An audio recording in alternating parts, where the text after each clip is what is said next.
Hello everyone, so I will give you update the Buffalo Carabao. Long time I do a video because the Carabao put in the malayo. Hindi siya nilagay dito. Ngayon naman nilagay naman dito sa backyard. Yun, kumakain ng grass, the green grass. So, yun. Si Buffalo Carabao, malaki na. Oh, di ba? Tingnan nyo. Yung kulay niya dati is may pagka-curly yung hair niya. Ngayon may pagka-dark brown. So nag-iba. Buffalo Carabao yan.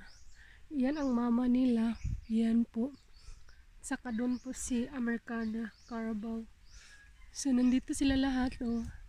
She listening. Yung pangalan niya is Marsha kasi born in March. So Marsha, so ilang buwan na siya? March, April, May, June, July, August. So 5 months na po si Marsha. Yan po si Marsha, 5 months na. Oh, di ba? Yung mama niya. Kain ng kain. Malaki na po siya, malaki. Si Marsha malaki na. Marsha. Doon po ang isa. Babae po yan si Americana. Tsaka babae din si Marsha. Kaya name niya Marsha. So yan. Yan po ang life. Bukid. May mga alaga.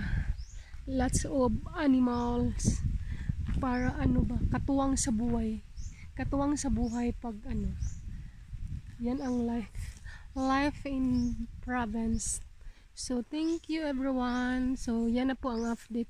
So this is the new update of Americana and Buffalo Carabao, Marsha, and then the mama of Marsha. So thank you. God bless.